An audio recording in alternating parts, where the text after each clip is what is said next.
안녕하십니까. 반갑습니다. 오늘 말씀 가지고 피와 언약의 상관관계. 이 상관관계라니까 약간 좀 말이 이상해요. 또 그렇다고 관계라고 하기도 좀 그렇고. 그래서 그냥 하여튼 피와 언약의 뭔가 어떤 연결성, 관계성에 대해서 함께 생각해 보고자 합니다. 우리 먼저 말씀을 읽어야 되겠는데요. 우리 먼저 8절, 9절 함께 읽어볼까요? 8절, 9절 함께 읽겠습니다. 시작. 성령이 이로써 보이신 것은 첫 장막이 서 있을 동안에는 성소에 들어가는 것이 아직 나타나지 아니한 것이라. 이 장막은 현재까지의 비유니 이에 따라 드리는 예물과 제사는 섬기는 자를 그 양심상 온전하게 할 수 없나니. 아멘. 소위 말하는 우리 첫 언약 혹은 그 모세 언약이라고 불리는 것의 한계를 우리에게 보여주고 있죠. 두 가지인데요. 첫 번째 8절에 뭐였습니까? 이 옛 언약의 한계, 첫 번째 우리를, 여러분과 저를 성소로 이끌 수 있게요, 없게요? 없어요. 첫 언약의 한계 첫 번째는 절대로 여러분과 나 같은 죄인들을 성소로 인도할 수 있는 능력이 그 첫 언약에는 없다는 겁니다. 두 번째 이 첫 언약의 한계가 뭐냐면 여러분과 저를 온전하게 할 수 있게요, 없게요? 없어요. 그래서 우리가 아무리 많은 소와 양을 잡아 드린다 한들 그것이 그 첫 언약, 흔히 말하는 모세 언약이라는 것이 여러분과 저를 이렇게 뼛속부터 죄인인 여러분과 저를 온전하게 할 수 없다는 게 첫 번째 언약의 한계입니다. 우리 말씀을 한 절 더 읽어야 되는데요. 우리 10장 19절 이 논리의 흐름을 잘 보시기 바라요. 10장 19절 읽겠습니다. 시작. 그러므로 형제들아 우리가 예수의 피를 힘입어 성소에 들어갈 담력을 얻었나니. 이 어떤 논리의 전개가 나타난 이후에 10장 19절에 가면 이 히브리서를 쓴 사람은 우리에게 뭐라고 말하냐면 우리가 이제는 성소에 들어갈 수 있게 됐다는 거예요, 없게 됐다는 거예요?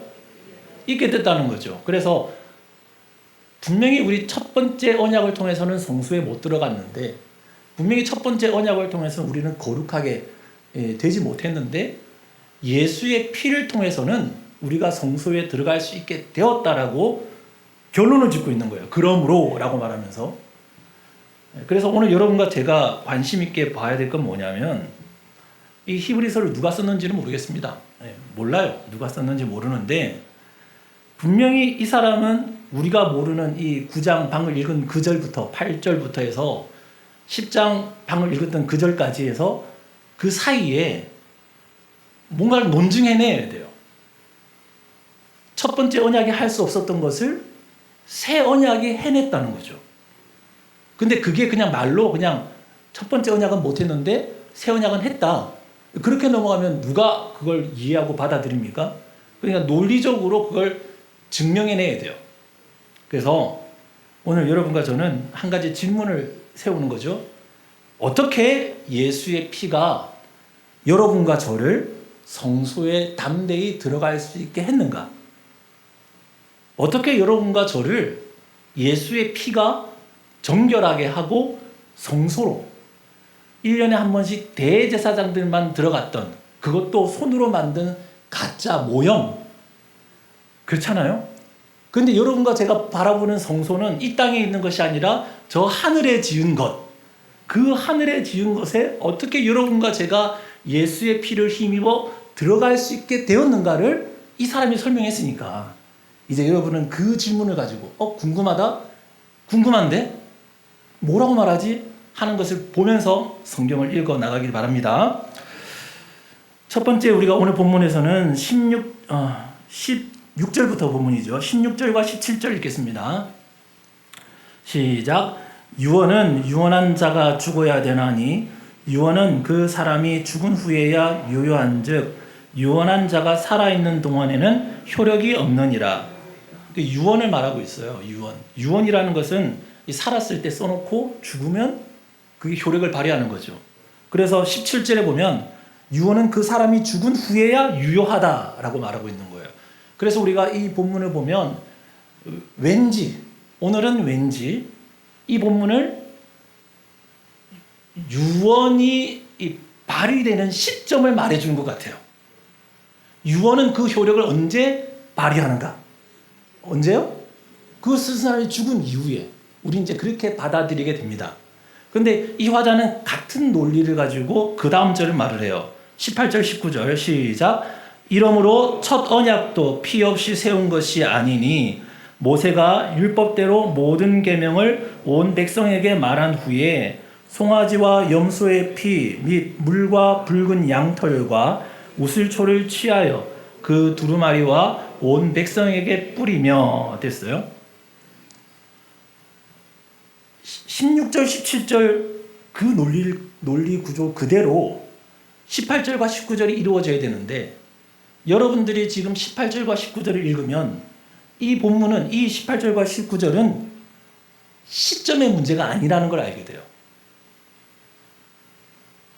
유효하게 되는 시점이 언제냐 하는 문제라기보다는 그 언약이 완전하게 되기 위해서 필요한 게 뭐냐 라는 것을 우리가 봐야 되는 거죠. 그래서 아까 전에 유언이 발휘되는 시점은 물론 사람이 죽어야만 하는 겁니다. 그런데 이 저자는 뭘 말하고 싶으냐면 유언이 유언되기 위해 반드시 필요한 게 있다는 거죠. 뭐가 필요합니까? 죽음이 필요한 거예요. 약간의 차이인데 그것에 우리는 주목해야 돼요. 유언이 유언되기 위해서 반드시 필요한 것은 유언이 쓴 사람이 죽어야 된다는 그 필수 조건이 있는 겁니다. 마찬가지로 언약이 언약되기 위한 필수 조건이 있는데 그게 뭐냐면 뭐가 필요하다는 거예요? 피가 필요하다는 거예요. 피가. 언약이 되기 위해서는 반드시 뭐가 필요해요? 피가 필요하다는 거죠. 그게 동물의 피가 되든지 뭔 피가 되든지 하여튼 피가 뿌려져야만 언약이 되는 거예요. 언약의 필수 요소가 피라는 것입니다. 저는 신학교 다닐 때 맨날 그 신학교 교수님들이 고대 근동에는 이렇게 맨날 그랬거든요. 근데 신학교 졸업할 때까지 고대 근동이 진짜 언젠지 어디를 말하는 건지 관심도 없었고 찾아볼 필요도 없었어요. 그냥 고대 근동 그냥 그렇게 생각하면 돼. 근데 요즘에는 인터넷이 좋아졌어요. 챗 GPT 아십니까? 여러분 챗 GPT 물어보면 모르는 게 없어요. 진짜. 너무 대단해요. 저희 구독합니다. 돈 7,000 몇백 원 주고. 써보니까 딴 세상인 거예요. 여기 이제 50대 이상 되시는 우리 분들은요, 세상에 따라가야 돼요. 그러니까 그런 세상에 따라가는데 돈을 아끼면 안 돼요. 핸드폰도 제일 좋은 걸 써야 돼요. 어린애들은요, 그냥 아무거나 갖다 줘도 다 잘해. 그런데 걔네들하고 우리가 말을 하려면요, 쟤네들은 한 달에 2만 원짜리 핸드폰 써야 되면 우리는 한 달에 10만 원짜리 써야 돼요. 그래야 그렇게나 해야만 이 기능도 써보고 그렇잖아요. 이런 게 있더라 저런 게 있더라 쟤네들이 말하면 그런 게 있지 하면서 쫓아라도 가는 거지. 그러니까 우리 그렇다고 저희 아버님이 80대인데요. 저희 아버지는 핸드폰 한만 좋은 거 사다 줘도 못해요. 카카오톡도 못해요. 맨날 그래 나한테 물어봐요. 그러니까 적어도 제가 50대니까 50대, 60대, 70대까지는 핸드폰 좋은 거 사세요. 그리고 해보고 싶은 거 다 해보세요. 눌러보고 싶은 거 다 눌러보고 알아야 돼요. 고대 근동, 메소포타미아, 가나안, 우가릿, 사실 이 우가릿이 어딘지도 모르겠어요. 등등 어떤 그쪽 지역이에요. 그쪽 지역에서 언약을 맺을 때, 흔히 말하는 계약서를 쓸 때 이 동물의 피를 가지고 계약하는 것은 아주 흔한 일이었다고 합니다. 그러니까 피를 통해 언약을 맺는 것은 아주 흔한 관습이었다고 그래요. 근데 그게 이스라엘, 우리 하나님께서 하신 방법과는 달라요. 목적도 다르고 대상도 달랐었어요. 레위기 17장 11절에 보면 찾아보진 않겠습니다만 육체의 생명은 피에 있다라고 말하고 있어요. 육체의 생명은 피에 있는데 이 피는 상징적인 것이 아니라 실제적인 생명의 본질을 뜻하는 거죠. 그래서 피 조금 뿌렸다는 게 문제가 아니라 그 피를 잡기 위해서는요, 어떤 놈은 죽어야 되는 거예요.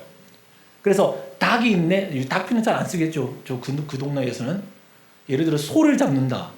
야, 저 언약 맺어야 되니까 소피 1리터만 받아와봐.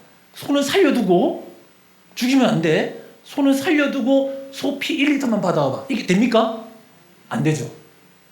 그러니까 언약을 맺어야 되면 그 비싼 소를 잡아야 되는 거예요. 우리 집에서 키우던 그 소를 잡아야 되는 거예요. 피를 흘려서 언약을 맺는다는 것은 물론 속값이 들어가죠. 속값이.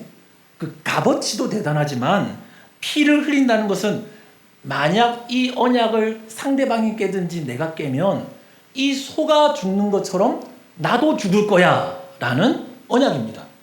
그 약속이에요. 그러니까 피를 가지고 언약을 맺었다는 것은 그 언약이 얼마나 심각한지를 보여주고 있는 거죠.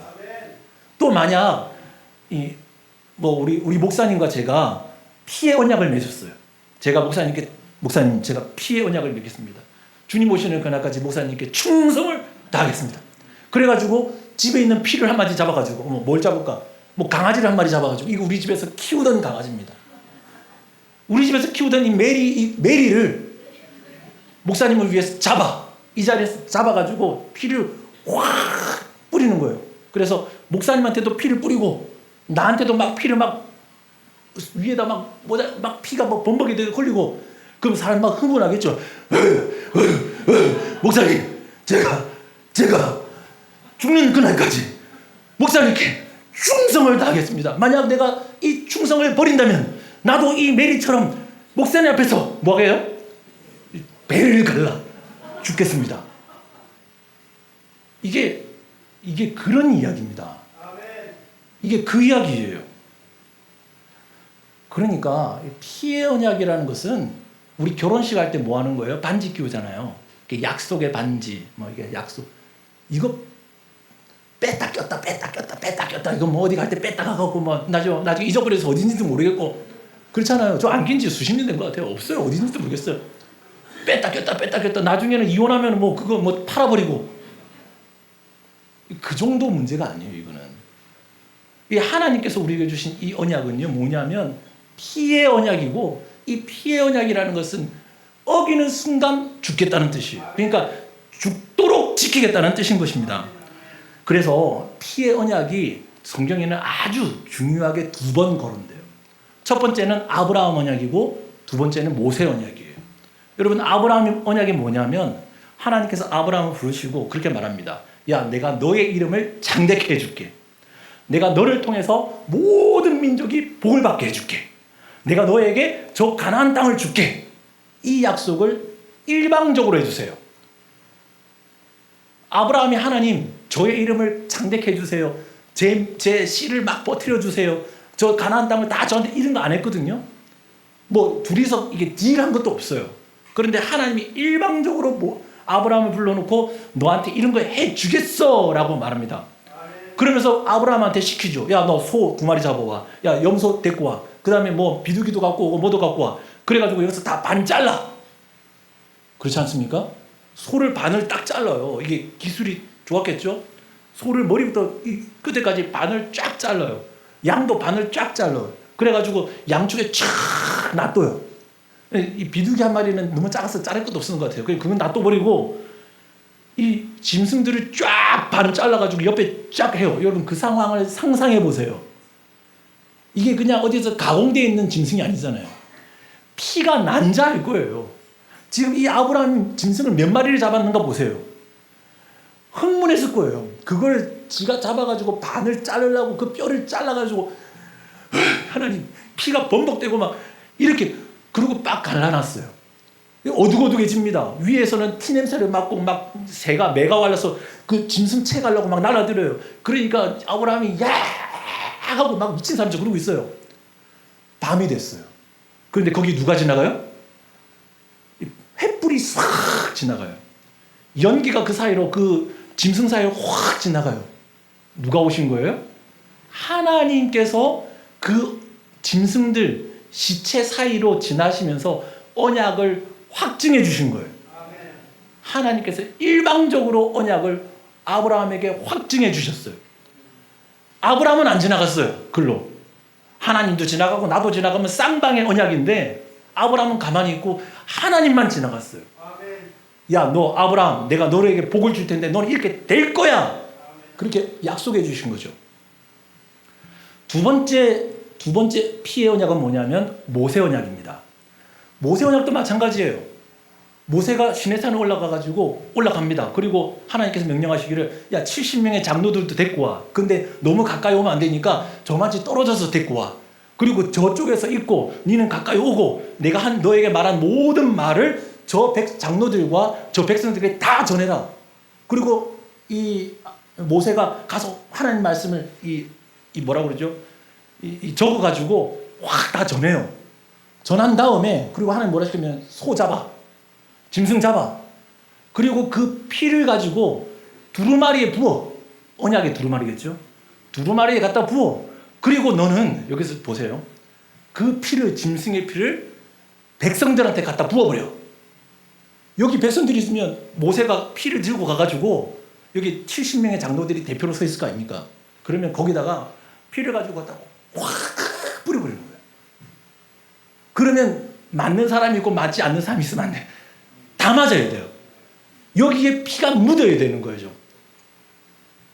그래서 피에 안 묻은 사람이 하나도 없도록 만들어버립니다. 그 말은 뭔 말이냐면 만약 거기서 저 뒤에 있던 어떤 분은 피가 나까지 않았네. 나는 언약에서 제외. 내 일은 아닌가 보다.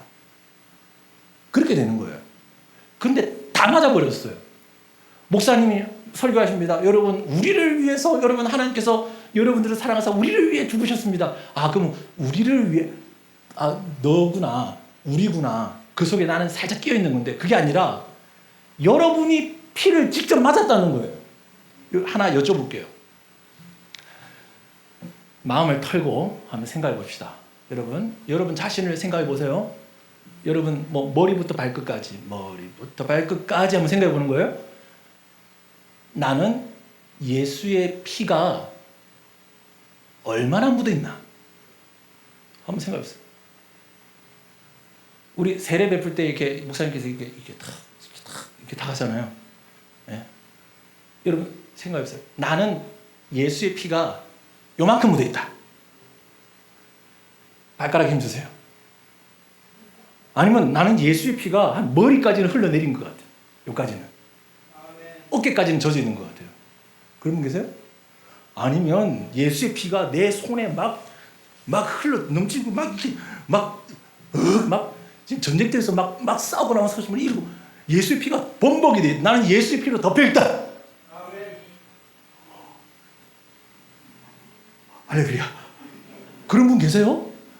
근데 여러분 사실은 교회에 와서 말씀 듣고 나갈 때는요, 목사님 말씀을 통해서 하나님 말씀이 우리에게 전해지면요, 여러분들은 나갈 때에는요 어떻게 돼야 되냐면 예수 그리스도의 피로가 범벅이 된 채로 나가야 돼요. 그래가지고 머리부터 발끝까지 내가 예수의 피로 흠뻑 젖어가지고 닿는 데마다 예수의 피가 질질질질 새고 손 닿는 데마다 예수의 피가 막 묻어나고 말하는 데마다 예수의 피가 막 퍽퍽 튀어나오고 막 거의 괴물 수준인데 그렇게 돼야 그게 우리가 흔히 말하는 성령 충만한 사람이에요. 성령 충만하다 해가지고 기도하면 막 되고 오른쪽 가십시오 왼쪽 가십시오 막 기도 방언하고 방언도 은사입니다. 방언도 은사예요. 근데 그거는요 초보적인 은혜예요. 제 기준은 그래요. 제 나름대로. 저 고등학교 때 했어요. 고등학교 때. 근데 고등학교 때 이 얘기는 다음 편에. 여러분 하나님께서 첫 번째 아브라함 언약에서 피를 사용하셨고요. 모세 언약에서 피를 사용하셨어요. 특별히 아브라함의 언약은 일방적인 은혜로 우리에게 주신 언약이고 모세 언약은 모든 사람에게 일일이 직접적으로 개인적으로 여러분 한 사람 한 사람과 맺은 그때 수천 년 전에 그 시내산 밑에 있던 모든 백성들과 일일이 한 사람 한 사람과 맺은, 개인적으로 다 맺은 언약이 모세 언약이었어요. 그런데 여러분, 이 모세 언약에 한계가 있었다고 했어요? 없었다고 했어요? 암만 모세 언약을 잘 지켜도, 암만 모세 언약을 잘 지켜도 그것으로 우리가 하나님께 나갈 수 있어요? 없어요? 못 나가요. 우리는 인간인지라 절대로 이 모세 언약을 완벽히 해낼 수 없을 뿐더러, 바울은 그렇게 말했습니다. 로마서에. 만약 여러분과 제가 이 모세 언약이라도 완벽히 지켰으면 이것이 여러분과 저의 의가 되었을 수도 있겠지만, 그러나 실제적으로 이 모세 언약을 여러분과 제가 절대 지킬 수 없으니까 우리는 이 율법으로 말미암아 의를 이룰 수 있어요? 없어요? 불가능합니다. 그렇게 말했던 거예요. 두 번째로, 이 모세 언약의 한계가 뭐랬습니까? 여러분 성소로 옮길 수 있어요? 없어요? 하나님이 계신, 차마 사람이 손으로 만든 그 성소에도 우리는 못 들어갈 뿐더러, 이건 모형이잖아요. 껍데기잖아요. 이게 아니라 진짜 하늘에 지은 하나님의 성소, 그 자리에 우리는 절대로 갈 수가 없다는 게 너무나 아픈 일, 너무나 이게 감당할 수 없는 아픔이에요. 그런데 이 한계를 깨는 분이 계셨다는 거죠. 누가 계셨어요? 예수님이 오신 거예요. 우리 11절, 12절. 우리 11절부터 쭉 읽어볼게요. 이게 지난주 말씀드린 건데요. 함께 읽겠습니다. 시작. 그리스도께서는 장래 좋은 일의 대제사장으로 오사 손으로 짓지 아니한 것 곧 이 창조에 속하지 아니한 더 크고 온전한 장막으로 말미암아 염소와 송아지의 피로 하지 아니하고 오직 자기의 피로 영원한 속죄를 이루사 단번에 성소에 들어가셨느니라. 두 가지가 다 등장하죠. 예수 그리스도의 피로 말미암아 여러분 뭘 이루셨어요? 영원한 속죄를 이루시고, 뿐만 아니라 예수의 피로 말미암아 여러분과 저를 대신에 대표하셔서 어디에 들어가셨다는 거예요? 영원한 성소에까지 들어가신 분이 누구십니까? 예수님이라는 거죠. 뭐 앞뒤로 다 뛰어넘고, 그러므로 우리는 예수 그리스도의 피를 힘입어 하나님의 성소에 담대히 들어갈 수 있게 없게요? 있는 사람이 된 거예요. 근데 여기서 설명이 그치는 게 아니라 이 히브리서 기자는요, 이걸 파고 계속 파가지고 저 밑바닥까지 우리에게 다 보여주려고 그러는 겁니다. 자, 우리 20절 읽겠습니다. 20절 시작. 이르되 이는 하나님이 너희에게 명하신 언약의 피라 하고 되세요. 언약의 피. 드디어 예수 그리스도의 피를 뭐라고 부르고 있어요? 언약의 피라고 부르는 거예요. 예수님도 요한복음에 보면 제자들을 쭉 불러 모아놓고 마지막 날에 떡을 떼시면서 또 잔을 부어주시면서 이거 마셔라. 이 부어주는 잔은 나의 언약의 피다라고 말해요. 아무 사람의 피를 갖고 언약의 피다라고 말하는 거 아닙니다. 어떤 사람의 피, 여러분 십자가에서 한 명만 죽었을까요? 수만 명 죽었을까요? 이 십자가에 한 사람만 죽었을까요? 수만 명 죽었을까요? 수만 명, 수십만 명 죽었어요. 이 십자가는 로마 사람들이 사람 죽이는 그냥 도구였어요. 그러니까 예수님 돌아가시기 전에도 수십만 명 저 십자가에 매달아 죽였고, 여러분 십자가 모양도 저렇게 위로 올라간 게 있고 날아가는 게 있고 뭐 가지각각입니다. 십자가도 이렇게 빼따는 것도 있고 바로 된 것도 있고 뭐 위에 없는 것도 있고 밑으로 긴 것도 있고 짧은 것도 있고 다리가 닿는 것도 있고 다리 안 닿는 것도 있고 엄청 많아요. 그런데 우리가 왜 저 십자가를 기억하고 있냐면, 저 십자가에서 언약의 피 되신 예수 그리스도의 피가 저 십자가에 묻어있기 때문인 거예요.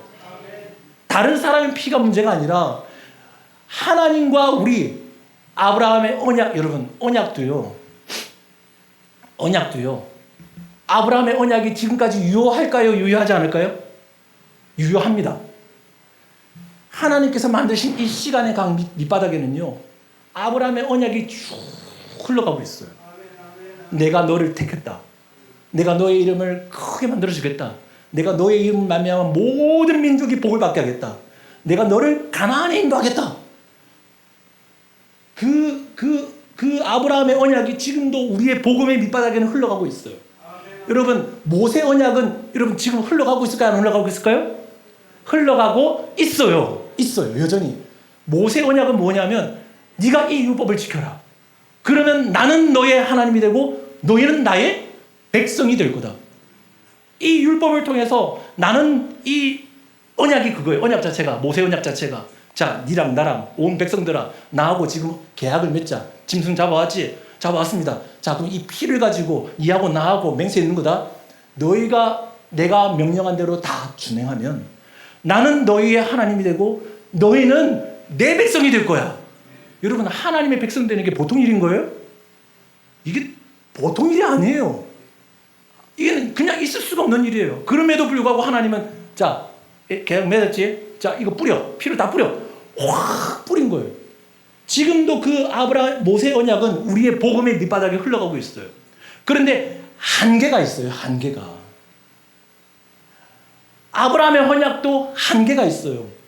육체적으로 볼 때는 아브라함 한 사람이고 육체적으로 볼 때는 그 가나안 땅 그 땅뿐인데 여러분 이걸 하나님 예수 그리스도 오신 이후에 아브라함의 복이 지금 어디에 흘러가고 있어요? 대한민국 이곳 통영까지 흘러가고 있는 거예요. 나는 너의 백성이, 나는 너의 하나님이 되고 너는 나의 백성이 된다는 이 모세 언약이 지금 어디까지 온 거예요? 지금 여러분과 제까지도 온 거예요. 아브라함의 피가 요만큼도 안 통했잖아요. 할례를 통해서 우리가 아브라함의 자손이 되는 것이 아니라 뭐예요? 이 영의 할례를 통해서, 마음의 할례를 통해서 우리는 참으로 아브라함의 자손이 된다. 저 몸에다가 막 칼집 내고 이런 사람, 저런 사람이 진짜 아브라함의 백성이 아니라 말씀을 가지고 말씀대로 살려고 노력하는 여러분들이 바로 아브라함의 백성들이다. 진짜 참 백성이 바로 여러분들하고 로마서에 그렇게 기록하고 있는 거예요. 그러니까 모세 언약도 지금도 여전히 우리 밑바닥에 깔려가고 있어요. 그러나 한계는 육체적인 한계, 어떤 이런 뭐라고 그래요? 이 물리적인 한계를 갖고 있어요. 그런데 이거를 뛰어넘는 분이 오신 거죠. 그가 누구신 거예요? 예수님이 오신 거예요. 예수님이 오셔서 이제 여러분과 제가 믿음으로 말미암아 하나님의 자녀, 하나님의 백성이 되었고, 여러분과 제가 이제 믿음으로 말미암아 뭐예요? 담대히 하나님의 은혜를 받고 죄사함 받고, 우리는 한 마리 짐승 잡아들인 적도 없고 피 묻은 적도 없지만 우리는 하나님의 은혜 가운데서 영적으로 막 그렇게 돼버린 거예요. 그래서 예수 그리스도의 피로 말미암아 옛 언약이 갱신되어집니다. 갱신되어져요. 그래서 우리는 그 갱신되었다라는 말 때문에 새라는 뉴라는 말을 붙이지만 사실은 뉴라는 말을 붙일 필요도 없이 그것 자체가 원래 있던 언약이에요. 그것 자체가 한계를 뛰어넘는 율법의 완성, 모세 언약의 완성, 아브라함의 언약의 완성이 되는 것입니다. 자, 23절 보세요. 23절 시작. 그러므로 하늘에 있는 것들의 모형은 이런 것들로서 정결할 필요가 있었으나 하늘에 있는 그것들은 이런 것들보다 더 좋은 제물로 할지니라. 더 좋은 제물, 그렇죠? 더 좋은 제물. 그 다음에 26절 시작. 그리하면 그가 세상을 창조한 때부터 자주 고난을 받았어야 할 것이로되 이제 자기를 단번에 제물로 드려 죄를 없이 하시려고 세상 끝에 나셨느니라. 단번에 뭘로 드려요? 제물. 28절 시작. 이와 같이 그리스도도 많은 사람의 죄를 담당하시려고 단번에 들이신 바 되셨고. 자, 보세요. 여기서 똑같은 단어가 3개 등장합니다. 3번 등장합니다. 뭐예요? 제물이라는 단어예요. 제물. 여러분, 제물은요, 말 그대로 제물이에요. 제물 어떻게 해드리는 거예요? 그냥 제물 드립니다. 그냥 드렸다가 다시 갖고 오는 게 제물 아니잖아요. 내가 우리 집에 키우던 메리를 주님께 제물로 드립니다. 그냥 주님께 그냥 산채로 드렸다가 예수님께서 잘 키우시다가 다시 돌려주신 거, 이런 거 아니잖아요. 근데 우리는 자주 그렇게 생각해요. 제물이라는 거예요. 좋게 드리고 좋게 받는 거. 근데 제물은 그게 아니라요. 잡아 죽여서 드리는 거예요, 하나님께. 여러분 몸과 마음을 하나님께 준 내 몸과 마음밖에 드릴 것 없어. 이 몸 드립니다. 그거 조심하셔야 돼요. 그거 몸을 잡아 죽여야 되는 거니까. 그거는 그리스도께서 자신을 하나님께 제물로 드렸다는 말에 우리는 너무 쉽게 생각하는데, 이거 보통 말이 아니라 예수님께서는 자신의 몸을 하나님께 제물로 드렸다는 말은 자기를 찢어 죽였다는 말인 거예요. 피를 펑펑 다 흘리고 실제로 그 가운데서 죽어서 난도질 당하고, 머리는 머리대로, 팔은 팔대로, 내장은 내장대로, 그렇잖아요. 이 고기는 고기대로, 그리고 태울 것은 다 태워가지고 가져가고, 고기는 또 사람들 다 나눠 먹고, 흔적도 없이 나중에 좀 찌꺼기 남으면 나중에 저 광에다 버리고, 그렇게 되는 거예요. 예수님께서 그렇게 하셔서 여러분들을 정결케 하시고, 여러분들을 죄 없다 하시고, 여러분들을 하나님께로 인도하셨다는 것입니다. 그래서 저는요, 옛날에 우리 성경 그랬잖아요. 성경. 저는 그게 진짜 정설인지 가설인지 모르겠습니다. 우리 옛날 성경 보면은 이 글자도 이렇게 세로로 해가지고 거꾸로 읽었지만, 이 중요한 거는 이 끝에 끄트머리가 금색이 아니고 뭐였어요? 빨간색. 그때는 금색이 없었겠죠. 사실은 이 금색으로 이 도금하는 기술이 그때는 비싸든지 그랬겠죠. 근데 지금은 이제 그게 값이 낮으니까 좋게 보이려고 여기다 금박을 발라갖고 하는데, 옛날에는 빨간색을 붙였잖아요. 강단도 이렇게 빨간색으로 하고, 옛날에는 교회 앞에 이 휘장도 빨갛게 하고, 온 교회 들어오면 전부 뻘게 썼어요. 그렇지 않습니까? 흰색, 빨간색 둘 중에 하나였어요. 여러분이 가지고 있는 그 성경은요, 예수 그리스도의 피로 범벅이 되어진 하나님의 언약서입니다. 피로 물든 예수, 피로 물던 그의 백성들, 그들이 만나는 장소가 어디냐면 성경이에요.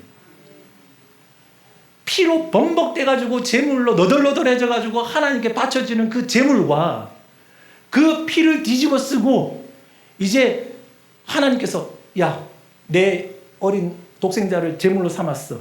자, 이 피 갖고 와. 피 갖고 왔어요. 여기 있는 사람들 다 뿌려. 그 피를, 예수님의 피를 확 뿌려져가지고 피로 막 범벅이 돼가지고, 자, 이제 내 새끼 잡아가지고 그거 제물 삼아가지고 니하고 나하고 이제 몸에서 언약 맺었다. 언약 맺었다. 그 순간이 뭐냐면 이 말씀에 있는 것입니다. 그래서 바울은 뭐라고 했습니까? 바울은요, 빌립보서 1장에 보면 예수 그리스도의 심장이라는 단어를 써요. 내가 여러분들, 이 빌립보 사람들을 얼마나 사랑하는지, 예수 그리스도의 심장으로 여러분을 사랑합니다 라고 말하고 있는 거예요. 근데 이 예수 그리스도의 심장이라는 것은 그저 심장이 여기 있다는 상징적 의미가 아니라, 바울은요, 실제로 자기를 살리는 이 몸속에 돌고 있는 피가 누구 거라고 생각한 거예요? 예수님 피라 생각한 거예요. 내 속에서 뻘떡뻘떡 나를 살리게 만드는 이 심장이 누구의 심장을 생각한 거예요? 예수님의 심장이라 생각한 거예요. 그래서 로마서 보면 죄와 허물로 뭐예요? 죽었다. 바울은 죄와 허물로 죽었다. 우리는 죽은 사람인데, 예수 그리스도의 피와 예수 그리스도의 심장이 여러분 머리 위에 범벅이 돼가지고 쏟아지면서 그 피 때문에 여러분들은 지금 살아가는 사람이 됐다라고 말하고 있는 것입니다. 여러분, 그 피를 뒤집어 쓰기를 즐겨하시길 바랍니다. 그 피가 오늘도 내 머릿속에서 여기까지 흘러내리게 돼야 돼요. 여러분 집에 가시면서 스스로 점검하세요. 아까 말씀드렸죠. 저는 제가 해봤어요. 나는 내 스스로 해봤다니까요. 내 머리, 내 몸에, 내 모습 속에 예수의 피는 얼마만큼 묻어 있나. 여기에다가 손가락 하나 여기 콕 찍어가지고 콕 찍은 것 같아요. 죄송한 말씀입니다. 그것 갖고 위안 받고 있는 거예요. 하나님이 나에게 인치셨다. 피 한 방울 여기 묻어 있다.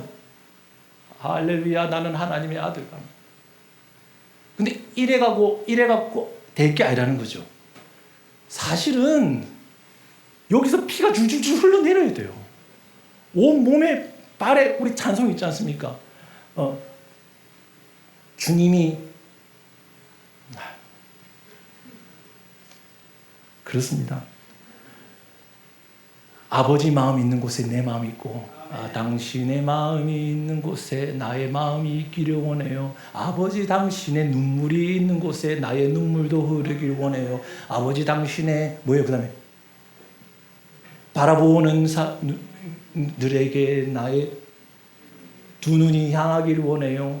아버지, 네? 빨리 말씀해 주시오. 그게 그거 아닙니까? 우리 회개하셔야 돼요.